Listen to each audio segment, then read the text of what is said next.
अच्छी संगति मनुष्य को अच्छा आचरण सिखाती है और बुरी संगति क्या सिखाती है तो आप जानते ही हैं। चलिए इसी बात को मैं एक कहानी के माध्यम से समझाती हूँ। एक राजा थे, उनके 3 पुत्र थे। तीनों बहुत ही बदमाश उद्दंड, काफ़ी बदमाशी बढ़ती जा रही थी। राजा बहुत परेशान हो गए थे, बहुत समझाते थे लेकिन कोई परिणाम नहीं निकलता था। किसी ने राजा को सलाह दिया कि जंगल में एक महात्मा रहते हैं, आप उनसे मिलिए, वो राजकुमारों को सुधारने का कोई न कोई उपाय जरूर बता देंगे। राजा बोले मैं कल ही जाऊंगा। कल घोड़े पर सवार होकर राजा उनसे मिलने चल गए।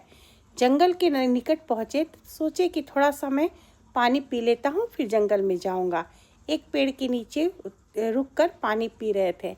उसी पेड़ की डाल पर एक तोता बैठा था। वो बोलने लगा, अरे राजा आया है, इसे मारो कूटो लूटो।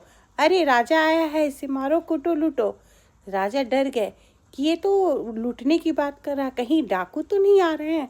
राजा तुरंत घोड़े पर सवार हुए और जंगल में चलने लगे। वहाँ से हट गए। जब ऋषि के आश्रम पहुँचे तो वहाँ भी एक तोता था। वो तोता जब राजा को देखा तो बोल रहा है, आइए राजन, बैठिए, विश्राम कीजिए, फल खाइए। आइए राजन, बैठिए, विश्राम कीजिए, फल खाइए। राजा बहुत मन प्रसन्न हुआ, कहे कि एक तोता ये है, एक वो तोता है। फिर वो महात्मा से मिले। महात्मा को बोले कि मैं आपको अपने बेटे की समस्या लेके आया हूँ। सर मेरे बेटे बहुत उद्दंड हो गए हैं। फिर उन्होंने दोनों तोते की बात भी बताई। तो महात्मा बोले आपको तो उसका उत्तर खुद ही मिल गया, आप मेरे पास बेकार आए हैं क्योंकि क्या मैं नहीं समझा कुछ।